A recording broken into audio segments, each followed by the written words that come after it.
Blog Talk Radio.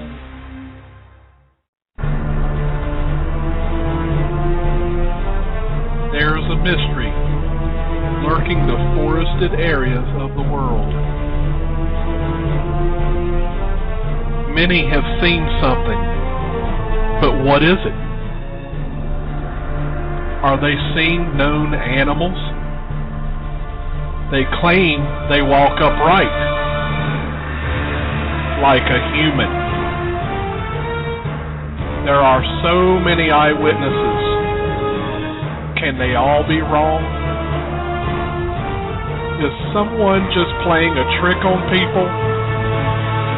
Or is it possible a large bipedal being could exist in the forests of the world? You have a decision to make. Do you believe it exists? These are the topics we discuss on Sasquatch Watch Radio.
All right, everyone, welcome to another episode of Sasquatch Watch Radio. Today is March 12th, 2013, and I'm going to get right to it and get our co-host on here with us, the Creature Seeker. What's going on, Creature Seeker? Hey, Billy. How you doing? Doing good. How about yourself? I'm doing good. We have an exciting guest on. That's next week. Okay, so.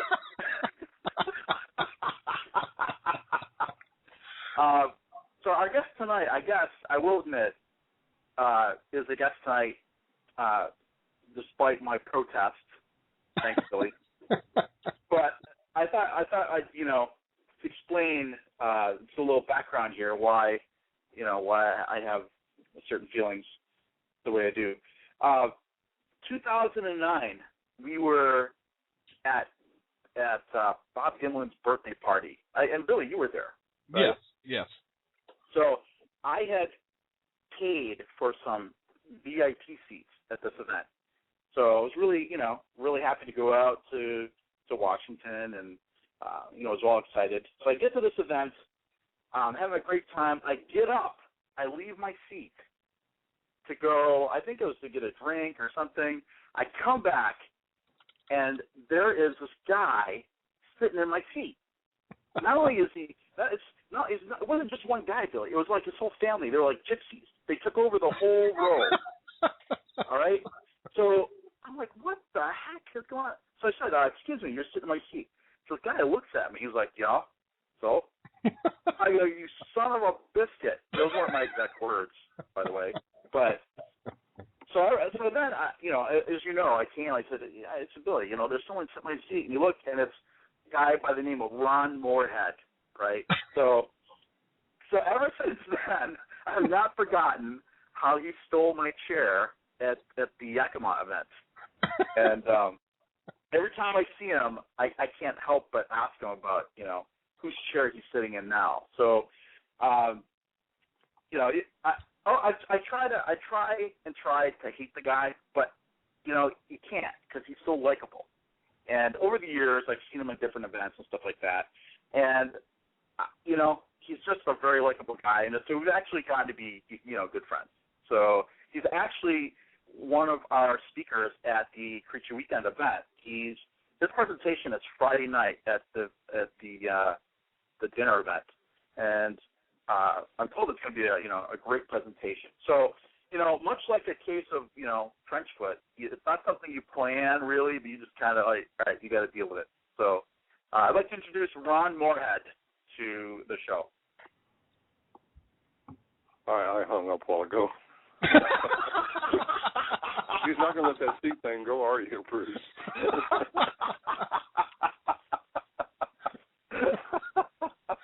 Oh, man. Ron, welcome to the show. Thank you very much. It's a pleasure to be on it. Not too many people have said that before, but... Well, so far it's a pleasure. Let's put it that way. I'll tell you. Ron is speaking at the Creature Weekend event, and he's going to be talking. So for those people who don't know Ron, and if you don't know Ron Morehead by now, really, his claim to fame was he was in a band called the Sierra Sounds. Is that right? Is that right, Ron? That's right. Yeah. I'm kidding. So Ron, you want to talk about sort of that incident which kind of propelled you into your lifelong quest for evidence of this bipedal hominid? Sure. It started with us in a remote area of Sierra Nevada mountains in 1971, and anyway, these things actually came into the camp. We weren't out seeking Bigfoot at the time. We're just hunters up there, and we pack in generally horses and mules and hunt. And it's quite a remote camp. Anyway, these things started coming around camp, taking our leftover food and stuff like that, and we realized that it wasn't a bear. And there's a whole long story to this, but you only have an hour here. So make a long story short, we started interacting with them and trying to capture their picture and everything. The only thing we could capture was the recordings. And Al Berry was invited to go up there in 1972 to investigate it after Warren Johnson, the senior member of our group, contacted Ivan Sanderson at the time, and then who in turn contacted Peter Byrne, who got a hold of Al Berry, which was in Redding, California, and he came down and interviewed us, and we invited him up there. But anyway, Al Berry fostered the study that was done on the sounds, the recordings he made at the University of Wyoming to show that they weren't manipulated or no fun-making going on. And we've gone on from there. In 2008, a cryptolinguist got a hold of it, Scott Nelson, who's also going to be at Creature Weekend, I think. And he's analyzed the sounds, and he's a retired Navy cryptolinguist trained to do just this, decipher codes and languages. So he was very qualified to do this and discovered that they have language, which we kind of thought we knew. They were talking to each other and trying to talk to us, these creatures, and this has all got recorded. So anyway, that's how it got started. I've been involved in this thing now for over 40 years. I think I'm the only one in the group that still can walk into this area. We can take horses and mules, but this last year I tried it, and I don't have any trail-ready horses yet, so when I went off the edge, never got in, and strung our supplies everywhere. But it's been quite an adventure. It's beginning to be a lot of fun now, and just to try to figure it all out, because as much as I've been around these things and tried to trick them, I think they're quite a bit more than just a great ape running around the woods. So, Ron, go ahead. When you go out on these expeditions, how many days do you stay out in the woods? Well, that's dependent quite a bit on the weather, and if I'm taking who I'm taking with me, if I take anybody with me. I only take the people that are close to me, the ones that have gone there before, or part of the children of the people that I went with before. And I'll take my daughter, Rhonda, who actually seen them 3 times, and I've only got glimpses, and that was just one night, actually. They're very elusive, as most people know. Otherwise, we would have figured them out by now. They are sentient entities, whatever they are. They do have language. They're like a people. I just believe that with everything I got now, and especially since the cryptolinguist got a hold of it and established it professionally, that they have a language, and kind of a complex language. But anyway, I go up there at least once a year, and sometimes more than that if I can. And this year I plan on doing it again, trying to get to the bottom of it, really trying to call them out and let them come out and do something with me, because they just play games with you now. They toy with you. They'll knock on wood, or they don't do the close-up interaction like we recorded in the 70s so much anymore. You'll hear distant chatter, but by the time you get your recorder on, it's all over with. And they'll play with you. I say play with you. I think they find us curious, or they're curious about us. I'm not so sure they're curious about me anymore, because I've been going up there so long. I think the same family group probably is still in that area, because I'm sure they recognize me when I go up there. And I know they scared the crap out of me year before last. And, I shouldn't say that because I don't get scared of anything. But I went by myself and had a little incident happen. But anyway. Would you care to elaborate on that incident? Well, Scott Nelson, the cryptolinguist, is trying to get more corroborative sounds recorded. And him and I went up there 3 times the summer before last. And he had his tape recorder going 24/7, and nothing happened. And I had to know, are these things still around? Well, nothing's going on. And he left, went back to Missouri to his teaching job, and I went back by myself.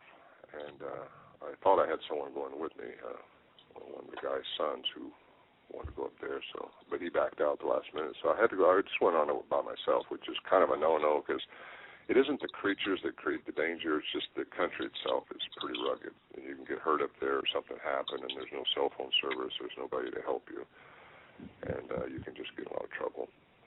Anyway, the shelter was about to fall in from the snow load. We'd been sleeping in a little tent that we had up there, and I set that little tent up because mosquitoes were so bad, and I got inside and just started reading. It was late afternoon, still plenty of daylight, and right outside the tent it sounded like a gun going off, just a big whap, and it was right on a log right there by me, and it just jerks the slack right out of you, I tell you, because I wasn't expecting anything, because nothing had happened all summer. And I thought, whoa, and I sit there for a minute, and okay, I'm going to go on out. So I went out there with a towel, started flapping this mosquito. I'd never seen mosquitoes so bad. And I started talking, just yelling at them and saying, hey, come in, let me see you while it's still light. I don't want to get scared later, I'm by myself. I don't care how much you think you're brave, and you're up there and you think there's some 8-10-foot tall, hairy guy running around, that you still don't know what they are. You can't help but get a little excited. And anyway, nothing happened. They didn't respond to anything I was doing out there, so I went back in the tent and laid down. About 10 o'clock, I got woke by a little bit of chatter going on about probably 100, 150 feet away. And I say awoke. I wasn't really totally asleep. And right at the same time, something hit one of these old barrels we packed in years ago. And just bam. And then I heard this thing walking out there, and I started yelling at it. I told you I was come back and scare me later. But this thing walked right up inside the tent there, and you just hear it breathing right there. Just a little spooky, I got to tell you, because you still don't know. As much as I've been around up there, you still don't know what's really they are. And I don't think they're trying to hurt us, but still, it's the unknown that kind of nails you sometimes. And nothing else happened. It must have walked away. I didn't hear it walk away. But about 4 o'clock in the morning, I didn't sleep much, I got to tell you that. 4 o'clock in the morning, I heard this real high-pitched electrical sound right outside my tent. Not metallic, but this electronic sound, a high whizzing sound. And that's all that happened. That was about 4 o'clock in the morning. I made notes of all this so I wouldn't think it was a product of my imagination next day. Anyway, I got up. I was prepared to spend 3 nights, but I got up the next morning and took off, closed up camp. I got my answer. They are still around. Wow. Well, so that's it good. in a nutshell.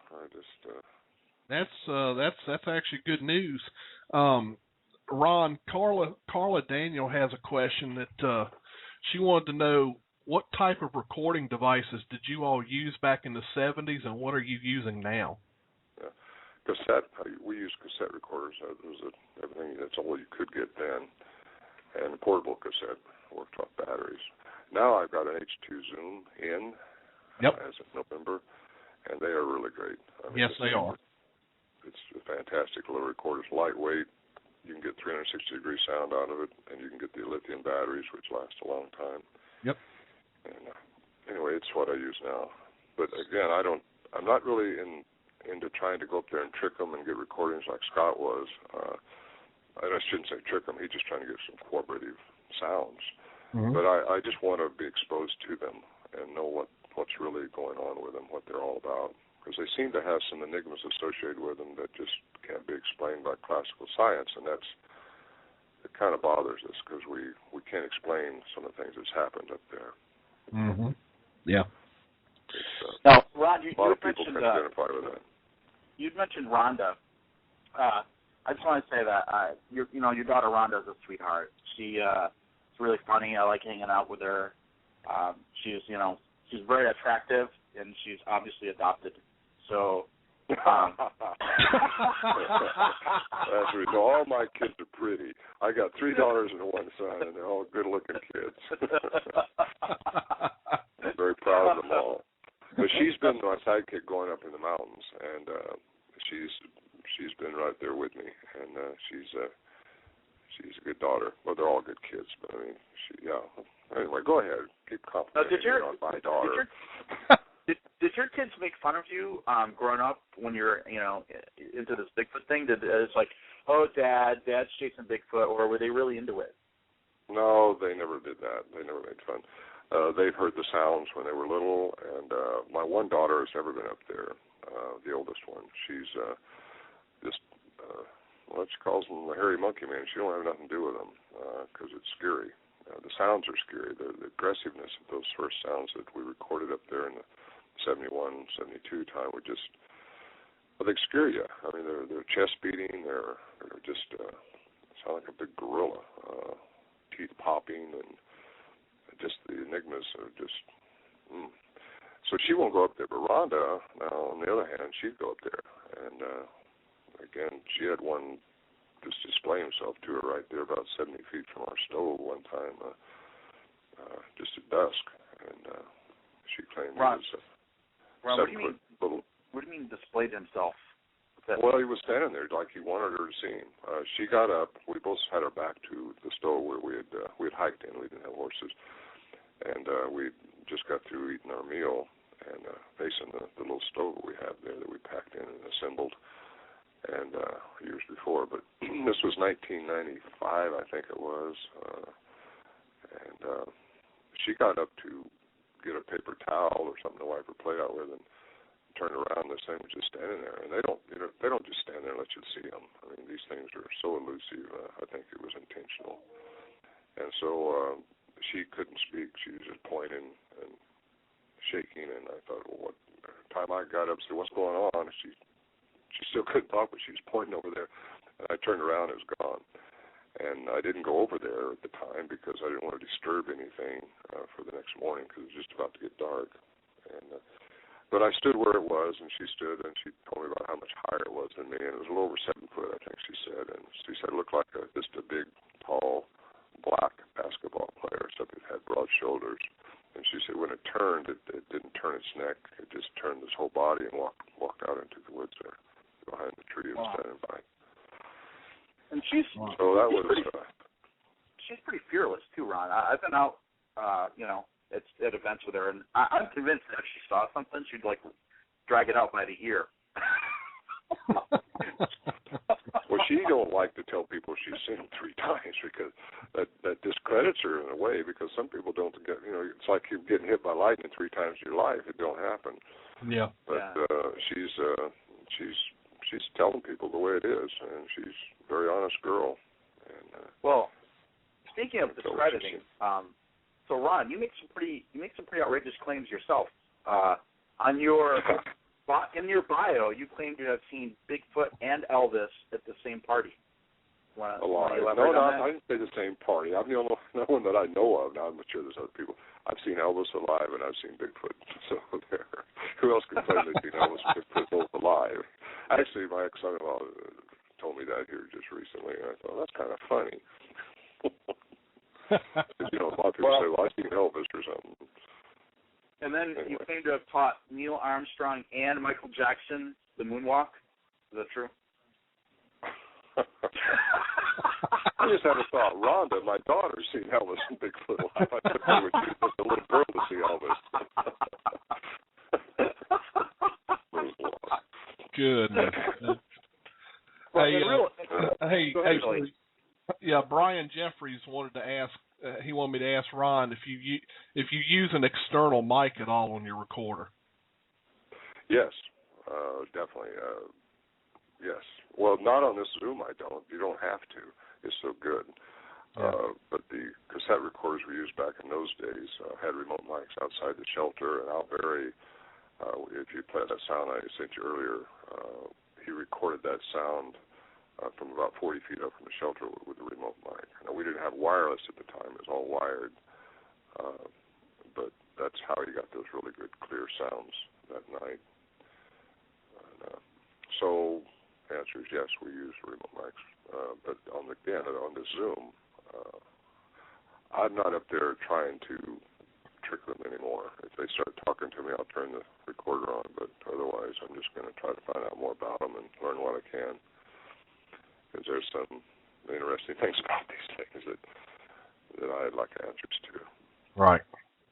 Well, speaking of that, Bruce and Ron, do you want to go ahead and play that aggressive display? Yeah, go ahead. Sure. All right, here's the aggressive display that Ron's been talking about, which is, I have to admit, when I first heard this, because I got the Sierra Sounds on CD, and when I first heard it, I was like, wow. This would definitely, I believe, raise a hair up on your neck. So here it is.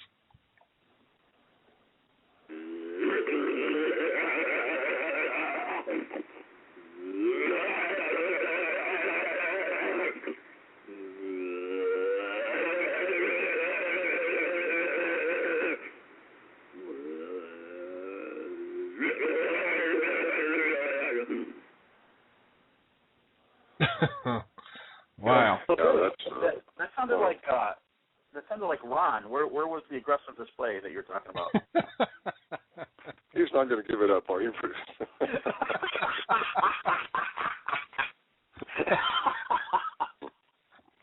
No, that is freaky, though. Well, those kind of sounds we had, that and a lot of others there in 71, 72, and it got to where I got a real good whistle interaction. I didn't send you that, but I got it on my CDs, and where Warren Johnson whistled back at him, and you can hear the whistle turn into. And by the way, they whistled through their vocal cavity, is the suggestion by the professionals, and not through the lips. They can make harmonics. Really pretty whistle. I should have sent you that one. That would have been a good one to play. But anyway, it's that aggressive sound is one I like to play because it gives people kind of an idea of the ape-like noises they can make. They chatter real fast when they talk. They're really fast. The chatter is. In fact, that's how Scott Nelson, the cryptolinguist, was able to decipher the language. He had to slow it down. That's what they do in the military and break it apart. But he can mimic them things very well, except he can't mimic the speed. They chatter so fast. And I've got some sounds on my CD where they chatter back and forth, and it almost sounds like one person. They're just interacting so rapidly. You wonder how their brain can work that fast. But of course, they got the sagittal crest. Maybe they got more brain matter than we do. I don't know. Yeah. We got another question from Who's Your BF. He asked, he wants to know, do you think your mic can pick up infrasound, and do you try to record infrasound? Well, the mic doesn't. No, you have to have a special infrasound recorder, which we thought about trying to take up there, but we couldn't find one, not then, but now, that records infrasound that's portable enough where you could actually get it in there safely and get it all set up and work off batteries. That's quite a trip in. It's about 8 miles into this from the closest place you can drive. Yeah. And the infrasound equipment, the only thing I could find in infrasound at the time, which has been a few years back, not that many years though, it was just too bulky and too big and more trouble than, you got to keep it going all the time. You never know if you're recording unless you're looking at it because you don't hear it, But it does affect you. There's been some times up there when we've been affected by something and I often wondered if it was infrasound or something else. But where you've been kind of paralyzed. You can't move, and it's not like it's fear. You just can't get out of your sleeping bag. You can't move, or you can't walk, or something like that happens to you. And I wonder sometimes if it is an infrasound, which can affect human emotions and human activity. So an infrasound is not normally recordable on regular recordings. You have to have a special recorder, and unless they make a portable one now, I probably won't take one up there.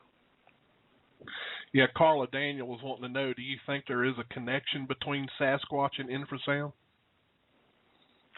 Well, there very well could be. It's just we can figure and guess and all that stuff all day long, but until you can take an infrasound equipment up there, you won't really know, and keep it going 24/7, and hope they come around when that happens, and hope they don't know what you're doing, because these things can figure out more. And that was the biggest problem. I mentioned this back in the 70s when we was dealing with these things. We underestimated grossly what they were, and not that we know what they are now, but there's so much more than what we thought they were at the time. We was trying to trick them with cameras. We were trying to trick them so many ways, and they seem to be one note ahead of the music all the time. Yeah. Just you don't trick them that easy. It's like they sense what you're doing or something special about them. We got a question from Eric Altman, and his question is, when Al put the mics out, did he camouflage them or just put them out in the open? No, he put them on a little sibling tree. It's just one mic. It was a stereo mic, but it was one mic, and it was like one side was one and one side was the other. And he stuck it on a little sibling pine tree about 40 feet up from the shelter. And we found out when we took them to the studio to break them apart that the stereo part was up and down. It wasn't sideways. And so it kind of didn't give him a very good directional thing of where this thing was. He was trying to get a view. He had his mic was in view, but he couldn't see where the creature was, even though it sounded like it was right on top of the mic. So many trees up there, and the big. He just never got to get a glimpse of it or see anything up there. He's about one of the only ones that hasn't. I think we all got little glimpses, and he wrote in his book that none was ever seen. Well, none was ever seen by him. We've all gotten glimpses and had different things go on up there that he didn't have happen to him. But I got to give Al credit, though. Without him and doing what he did with the fostering the sounds and getting me involved in this, I wouldn't be doing this right now. I wouldn't be. I'd probably be like the other guys, just saying, well, it was a neat thing that happened. But we didn't realize the significance of it like Al did. Al realized it was important, and he was trying to we was up there having fun and thinking, well, this is pretty neat. But that's about the way it was then. Yeah. Is there another question in there, Bruce? I don't see any other questions, Billy. Okay. Actually, there's one from Goofy Bone. Question for Ron: when you find one, what's the first thing you're going to do? If you find one. If I find, you mean if I find one, or they find me, or? Well, yeah, if probably. If I find one, you mean alive or dead? I'm not. I got my doubts if I find one dead. I think they take care of their own. But if I see one, I'm just going to assume that it allowed me to see it, and I'm gonna talk to it like I would you guys tonight, and hope it interacts with me and doesn't do something to me. Yeah. But now we had go ahead, Bruce. Well, I was just going to ask Ron, have you ever put the Sierra sounds, have you ever put them under a spectrograph to see if they're within the range that a human being could make, or if it was possible that those are sounds made by another animal? Well, that's what Professor Curlin did at the University of Wyoming. He showed that in his book, and I say in his book, in the Man-Like Monsters on Trial, Vancouver put that out after the 78th symposium up there. His study was in that book and still is, and he shows a graph in there on the human range, the decibel range, and he took a piece of one of the sounds Al gave him and put it in there with the different intonations, and showed the range these creatures have, and they're inside and outside our range. They're both high and low, which suggests that they are great mimics. And I personally think they are great mimics. So, yeah, there's a graft. It's in that book. In fact, I think I've got that on the little flyer I send out when people order my book or my CDs. And it shows the range. They speak within the human range, and they speak outside the human range. Okay, very interesting. Brian Jeffries said that he heard that you and Alan had recorded more sounds than what's on the Sierra Sound CDs. Is there any truth to that, or is that rubbish? Oh, no, that's not rubbish at all. We got hours of sounds. Got days almost. We recorded a lot. We've only released those because that's the ones that Al copyrighted, and so did I. And no, we got we was all recording. I mean, Bill McDowell, he was my buddy with the horses and mules. He was not with Packers, and he recorded. I recorded. Al Berry recorded. Warren Johnson and Lewis Johnson, they're part of the group. They recorded, and Warren recorded a lot. He's got all his are still there too, available. Not available to the public, but his son's got them. And I've got all the bills copied onto a little disc now. And I had probably the best sounds of anybody, including Al's up there. So I had a recorder that was just the best you could get, and I had it packed so well on a mule in a hard case it wouldn't get crushed. And but all my recordings, all my original recordings, got burned up in a house fire in the late 70s. Wow. And so what I have was copies that I'd sent off to Al, and I got data from these other guys. Wow. Well, Ron, when they say that you should have stored your stuff in the cloud, they didn't mean a cloud of smoke. You just got to go all the time, don't you? You guys excuse me for a minute. I'm going to go to the bathroom.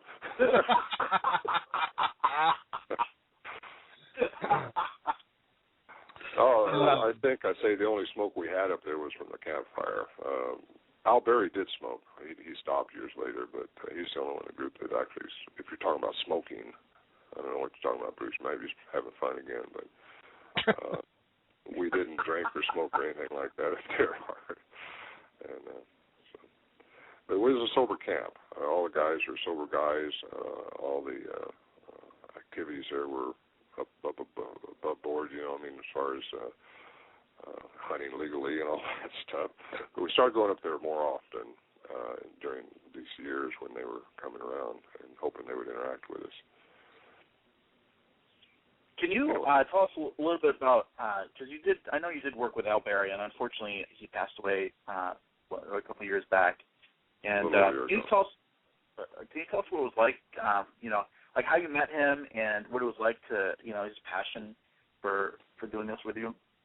Al's a big man. He very professional man, very smart man, a lot of degrees, 2 degrees in science, had 1 master's, and he came down to interview us about this after receiving word from Peter Byrne, who Ivan Sanderson. I read the letter that, a 23-page letter from Warren Johnson, our senior member, who wrote to Ivan Sanderson in the winter of '71. Ivan Sanderson wrote a letter to Peter Byrne and said, "This is just too phenomenal to be real. You might, if you got time, check it out." Well, Peter was way up in the Dalles in Oregon at the time, so he knew Al Berry, and he contacted Al Berry, who was working for a newspaper in Redding, Oregon, or Redding, California, Northern California. So Al contacted us and came down and interviewed us and talked to us, and Warren invited him up to camp in the summer of '72. And then Al started recording, and they started interacting around us, and he got some pretty good recordings. That's how it started. Al was going up there looking for a hoax, completely convinced that it had to be somebody pulling somebody's leg. Of course, after you get there, you realize it's not that easy to come here and do something like that, if anybody could at all.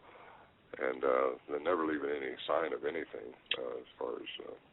Anyway, I found out later he was going through our packs and everything else. He told me, because we weren't really friendly at the time. He was up there doing a job. We were up there hunting or just having fun and just enjoying the serenity of the country. He told me later on that he thinks it would have been a better story if we could have figured out how somebody hoaxed it, because it was so phenomenal.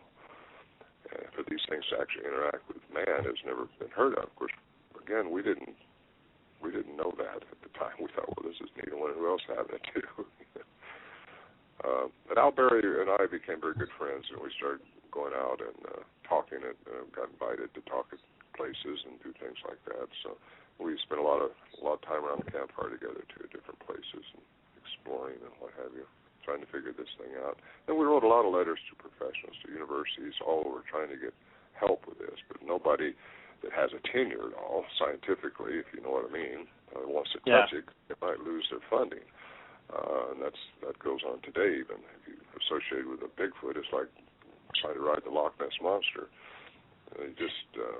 You don't find too many professional people that want to get a hold of it because of that. And it's got the cartoonish sound to a Bigfoot, and it's been made fun of so much that you can't get professional people to get a hold of it. So it was good that Scott Nelson stuck his neck out. It was good that Professor Curlin did that, and he suffered in his profession from that. But they did it. That's what science should do, is have a little open-mindedness. But they're not open-minded. Science is not open-minded at all. They don't look. They got a procedure, a discipline that they've been trained by, and I know I've been around them. They have a certain criteria critique they have to go through, and you have to get all these different facts and weigh them out and get your hypothesis going and come up with a theory and then prove it out. It's hard to do with Bigfoot when it's trying like nailing Jello to the wall. Yeah. So science just. I don't think science will get to the bottom of this with their present attitude. And I'm including all the scientists that I know. If they keep that discipline going and don't step out of the box a little bit. You got to step out of the box with these things or you're never going to. I think, Bruce, I don't know if you want me to say anything about this or not. I just got back from Peru, and I'm being filmed on a DVD down there, and, along with some others. And I can't give away what it's all about right now, but there's some enigmas down there that might be associated with Bigfoot. And you wonder how, but there's been a pre-Inca people here that are just something else. And you see all these stuff that you'll see in this DVD when it comes out this summer. It's called Watcher 6, and that's about all I can say about it, but it's phenomenal what we've seen down there. It really opens your mind up, and if you go down there, anybody goes down there and sees what I've seen, you got to have an open mind because there's no answer in our current science and our current technology that can answer those questions that you see in your own eyes. How these stones got dragged from 40 miles away and placed so perfectly up on top of these mountains, and there's no mortar in them. Oh, man. Anyway, I'm getting carried away. Go ahead and ask me another question. Well, Hoosier Bigfoot BF had also mentioned that when we were talking about the infrasound earlier, he said there's a website you can go to, and it's apparently called the Inexpensive Infrasound Monitor Project. I don't know if you've ever heard of that, Ron, but apparently it's a website, www.infelltech.com/infrasound at home. Apparently this is some type of an affordable infrasound recorder. So. Well, I've never heard of that. No, that's good information. Yeah, I'd like to know more about that. If they could send me that link or something to me, maybe, whoever they call that. I'll go ahead and copy it. Google it, I guess, but I'll go ahead and copy it and I'll send it to your email. I appreciate that. Billy, if you use that recorder, you might hear the sound of Ron stealing your chair in the background. Oh gosh, Bruce.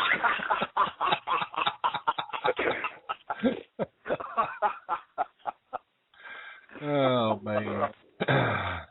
Oh, this is really nice, somebody leaving me this chair up close to front like this.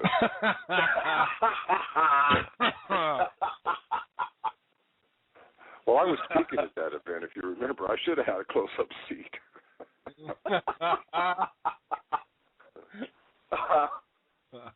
Oh, man. So, Ron, you've been going down to Peru. Are you? What is your? Are you involved with an organization that sends you all over the world, stealing people's chairs, or?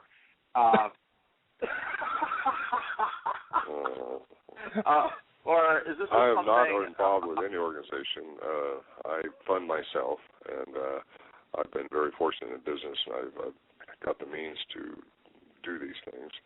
I've been to Russia, as you know, well, I know you know, Bruce, but I spoke over there at the Darwin Museum of National Science with Dr. Meldrum and Dr. Bendinego, and I went to Nepal about 2 weeks after I got back from Russia.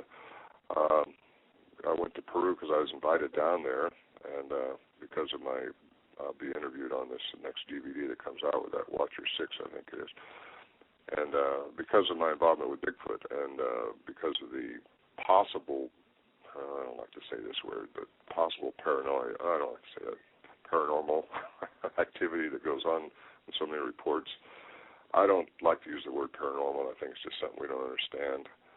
But there's something very special going on in Peru that it's hard to answer. You can't answer it. There's just no logical answer how this stuff happened down there. But if these things with the sagittal crest and all are because I've seen a lot of elongated skulls down there that were pre-Inca. The Inca people did do the cradle boarding, where they forced the skull as a baby to elongate. But some of these ones I've seen down there were not cradle boarded. So you got to wonder what the Incas were doing. They were probably mimicking something else. And when you see the phenomenal stuff that's on this DVD, you'll see what some of these people are doing that we can't do today. So that's about all I need to say about that. I don't want to give away the thing, but it's really been an interesting part of my life going to Peru and seeing that, because you wonder about this stuff, but then when you see it with your own eyes and stand next to it, investigate it, becomes a living thing to you, and not just a thought that, okay, I've seen that on TV. But I can say within my own mind, and probably there have been aliens on this earth before. And what they've done and all that is up in the air. If you want to go to the biblical connection with the Nephilim, or if you want to go just the Gigantopithecus. There's two groups of people in the Bigfoot realm, and some of them think the paranormal hits out on the Nephilim people, which are the giants of the Bible, if they were real or not. And also then you've got maybe they're just a remnant of the Gigantopithecus, which is, as you know, is supposed to have gone extinct a long, long time ago in Asia. It's found, just the jawbones found. But they think it stood upright, and it was probably 10 foot tall.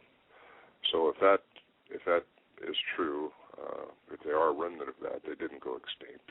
But if they're something like a product of the Nephilim, which is, I don't know, I don't really want to get into all that right now, but because it's a long thing. But you got to open your mind up to get behind some of this stuff. And you got science on one hand, and I don't like to say I'm not a religious person, but I am a spiritual person. I believe that there is probably a God, what he is and what he is a good question. But in my mind, I think I got some of these things figured out. But Bigfoot is a enigma which I just haven't totally figured out, but I got a lot of ideas. I'm going to start a little YouTube series here pretty soon and talk to people about this, little 2-minute, 3-minute sections on what I think, and see how that goes over. No one takes my chair.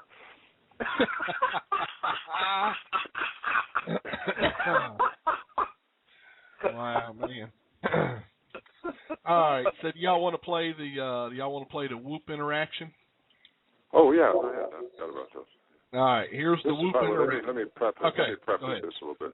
These whoops we have different recordings of whoops. I think they are signaling to each other, and depending on the type of intonation on the whoop would depend on what they're saying to the other one.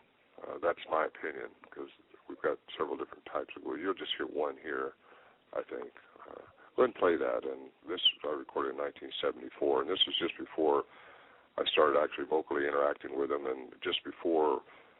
This is the first and only time, or the first time, I should say, that they were actually interacting with us while we were outside our little shelter. Normally, when you went outside, they would stop until you went back in, and they would start yelling again. And you might see one through a crack or something, but if you're lucky. But otherwise, this night is when Bill and McDowell and I were the only two in camp, and we've seen them moving around between the trees out there. And very fast, very smooth, very agile for their size. But these whoops were going on that night to start with, right after the logs were breaking and the rocks were popping. But go ahead and play the whoop. All right, here we go.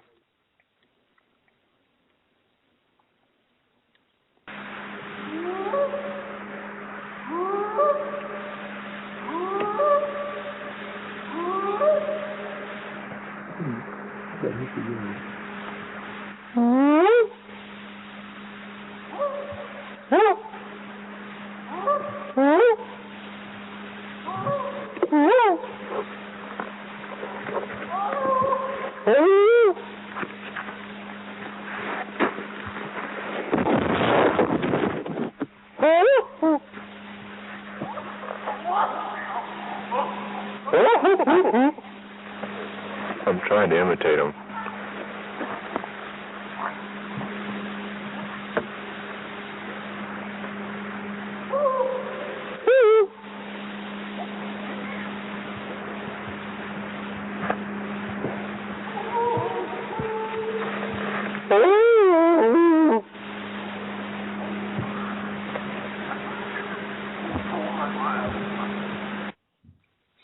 There we go.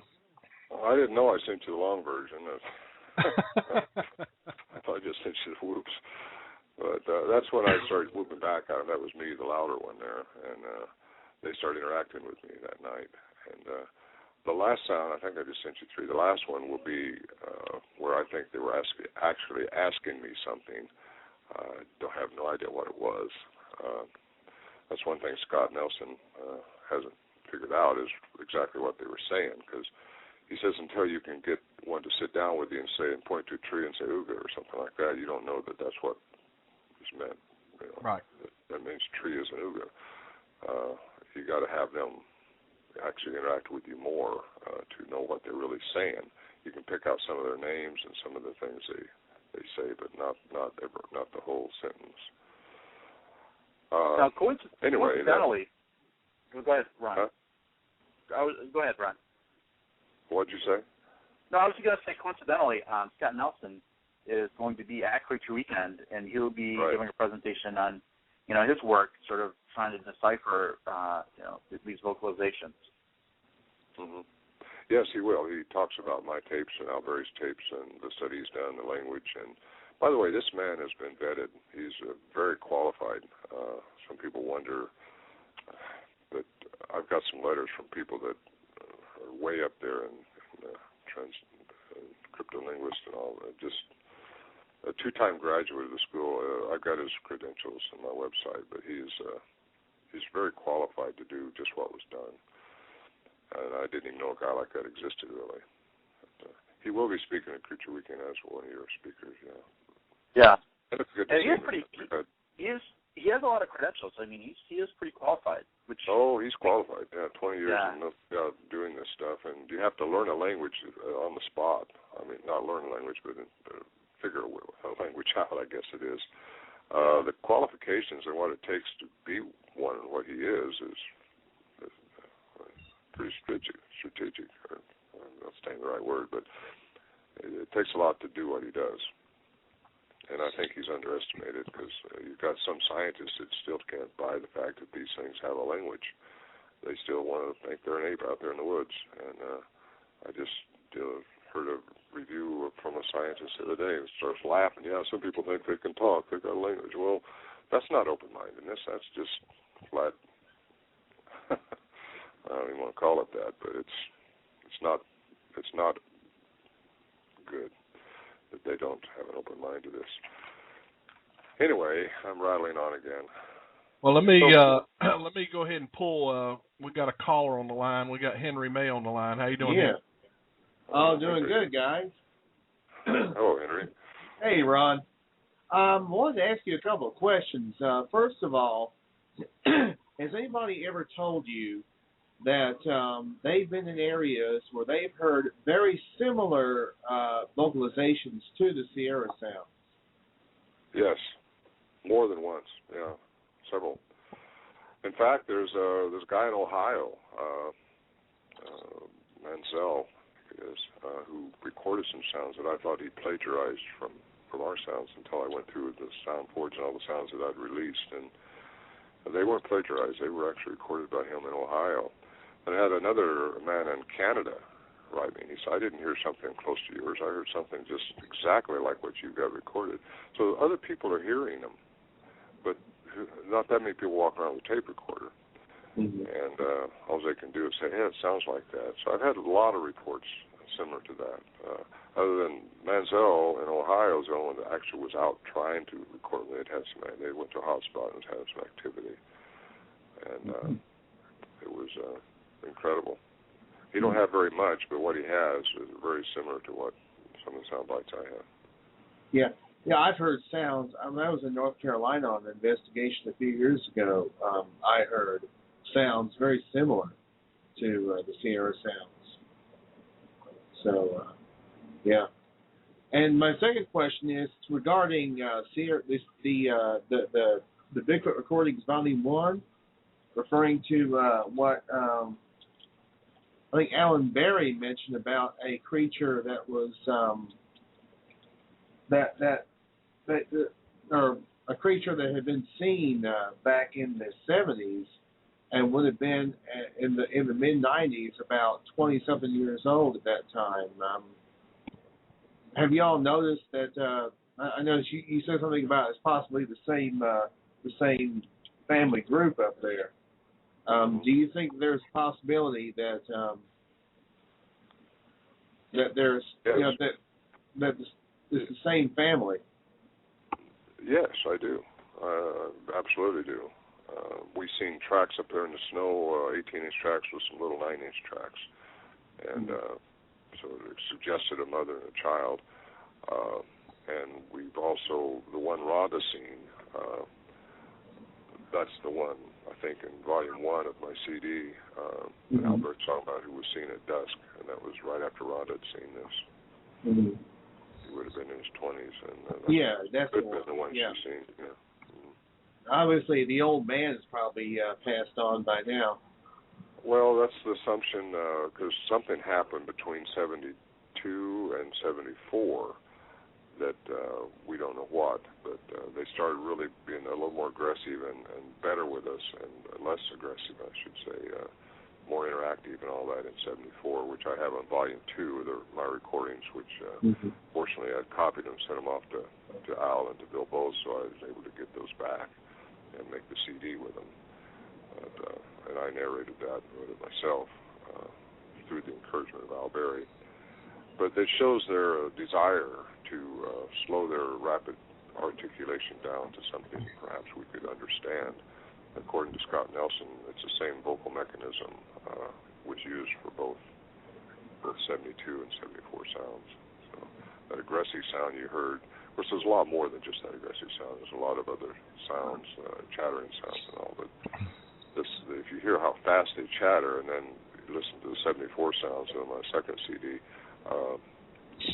it doesn't sound like the same creature, and that was my question for a long time. Well, does the whole family group change, or what's going on? But Scott thinks that it's the same vocal mechanism, the same family group was probably making the same interaction with us. And they were actually trying to slow their articulation down to maybe something we could understand, and that's what's been bugging me to today is what were they saying? Mm-hmm. Oh, yeah. You know, Ron, coincidentally, Henry heard a noise one night that caused him to jump out of bed and run straight into a closed door. Isn't that right, Henry? Isn't that right, Henry? Yeah. That door still has the imprint of Henry's face in it, and he still owes the lodge the deposit for that. So. Oh boy! I have one more question for Ron. Have y'all tried to get any more recordings since you've been going back up there? Oh yeah, that's what Scott tries to do all the time. I'll usually go up with a recorder and a camera for sure, just in case, because you don't want to miss out on something. But a lot of times, I mean, Scott and I was up there not the year before last, but the year before that. It's the first time I took him up, I think, and I heard one chattering behind our tent, and we were both asleep, and it woke me up, and I'm a pretty light sleeper, I turned my recorder on, and as soon as I turned it on, the thing stopped. Now, I can't believe it could see through our tent, or maybe seen a little red light on my recorder. I'm not sure, but it stopped. And I punched him, and of course it didn't do any good after that because we never heard anything else. But we still try. I shouldn't say try. It'd be nice to have some more cooperative sounds, but personally, I don't care as much as I care about just wanting to interact with them and learn more about them and find out what they want to say to us and what it's all about. Yeah. Well, strange thing goes on. Yeah. Well, thanks for answering my call. Thanks for taking my call, Billy. And Yeah, good hearing from great you, stuff. Yeah, Ron, good to hear from you. And thanks for answering my questions. Yeah.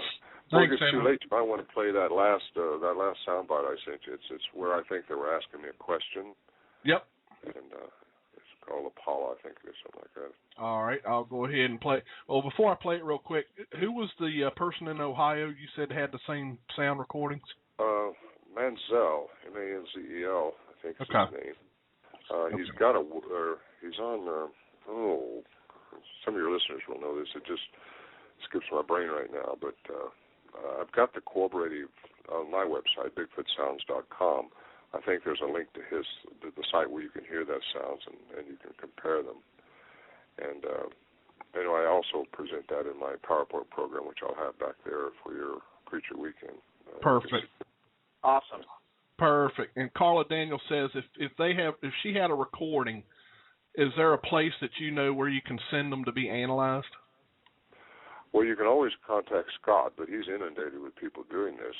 What he needs is a morphine stream, if you know what that is. It's a stream of words, not a yell, not a scream, not a whatever. It needs to be something that sounds like a language. If she's got something like that, where there's like 12 words or more, it's called a morphine stream. Scott would love to have it if it's a quality recording where you can analyze it like ours were. Okay. Well, you should put the H2 on Eric Altman. You might get that. Yeah, Eric called in. Thank you, Eric, by the way, if you're still listening.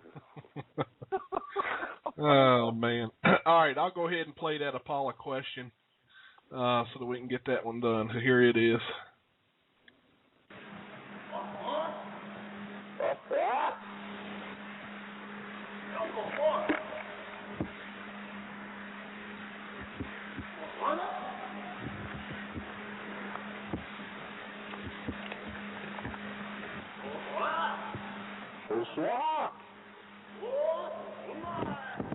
Right there, just seen moving right through there.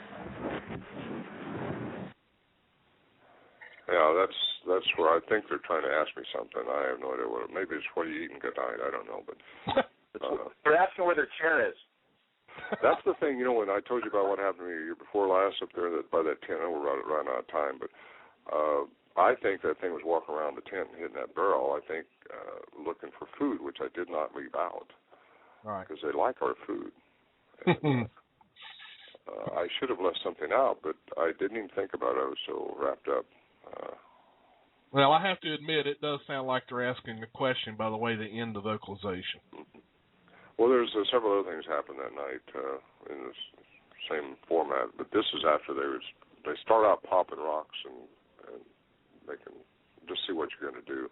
Best thing I can suggest to people is don't overreact to them. Let them come to you. Let them be the aggressor.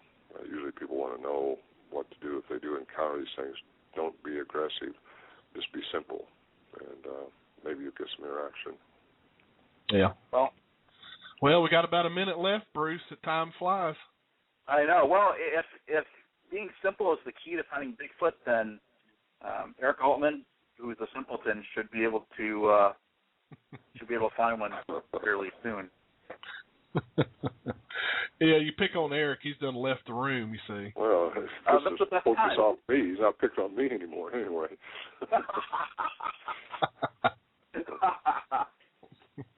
We're about to go off the air, so we can stay on, Ron, for a couple more minutes. But, Billy, did you want to just say goodbye to the audience? Yeah, I just wanted to say thanks for everyone that's tuning in, listening live with us tonight. We're going to continue into the archives, and be sure to tune in next week. We've got another good guest coming on next week, and I'll be announcing that by this weekend. So long, everybody. Bye, everyone. Billy, what do you mean another good guest? Who is he? Who is? What do you mean another? We do. We've got another good guest coming on. Oh, well, we had a guest, a good guest previous to that. Yeah. You had a good guest tonight, you know. You know, at the banquet, he's going to make me eat Wendy's. You know that? Yeah, he's going to bring you that what was that? What's that burger called on the Wendy's commercial with Finding Bigfoot? The Big and Juicy. Oh, the Big and Juicy, yeah. That's a classic. Yeah, bring me a Big and Juicy. That's what I need. Okay, guys, thanks a lot. Appreciate the opportunity. All right, thanks a lot, Ron. Thanks for being on. Thanks, Ron. Catch you next time. Thanks. All right, Bye. thanks. All right, Bruce. Well, another show. Yep, another show. And you know what was funny about this? I actually was on live chat with Blog Talk about an hour before this show, and I was asking them a question as to whether or not I was able to call the guest through Blog Talk using Skype, and they told me no. And I called Ron via Skype through Blog Talk. Wow. I saw that there's right on the studio page. There's a little symbol. Looks like a telephone. So I clicked it to see what it did. It actually opens up a Skype box. You type in the phone number. I hit send, and it called him, no problem. So why would they tell me that I can't do that? I don't know. But, you know what? I think you should offer to train them.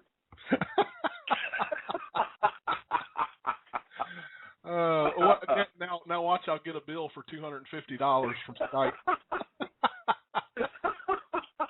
Sorry, sir, you didn't have that kind of account, so we went ahead and charged you $20 a minute.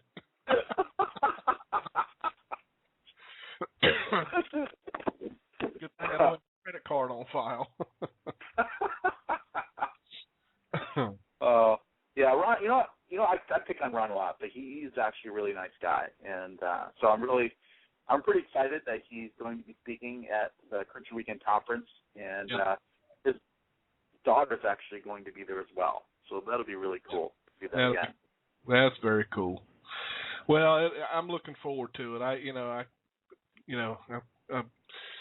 We keep updating the site at Facebook, and every day I look at all that, and I just get excited with the people that's come in and like the page, and seeing the people interacting, and and looking forward to hearing the speakers.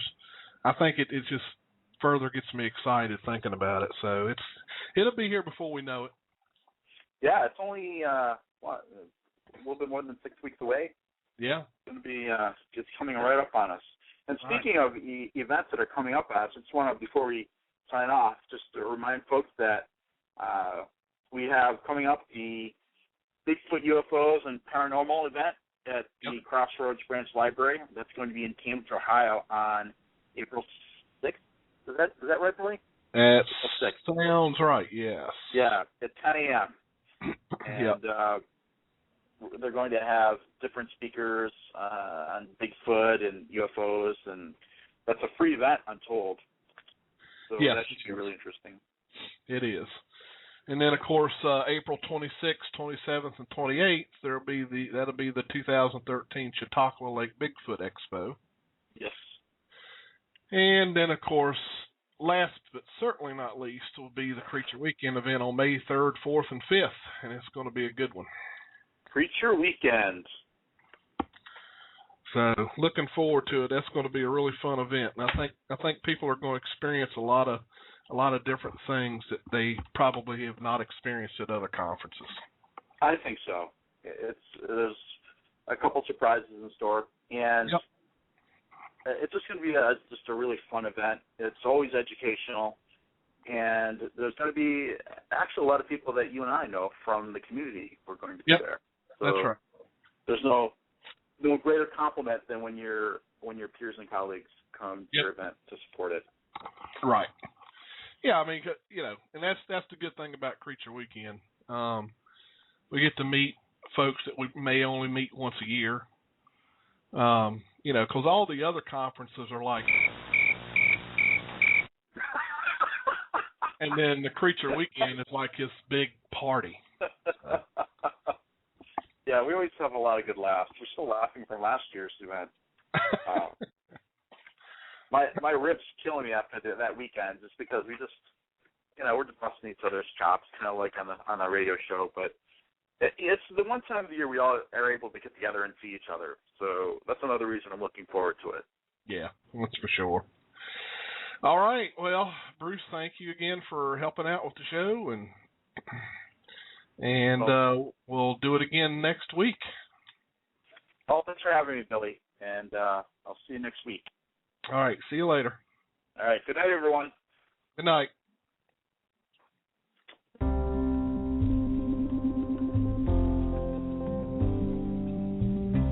Thank you for joining us on another episode of Sasquatch Watch Radio.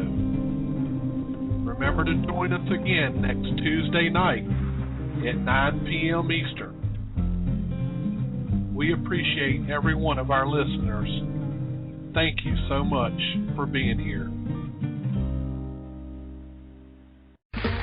Okay, round two. Name something that's not boring. A laundry? Ooh, a book club. Computer solitaire, huh? Ah, sorry, we were looking for Chumba Casino. That's right, ChumbaCasino.com has over 100 casino-style games. Join today and play for free for your chance to redeem some serious prizes. ChumbaCasino.com. No purchase necessary. Void where prohibited by law. 18+ terms and conditions apply. See website for details.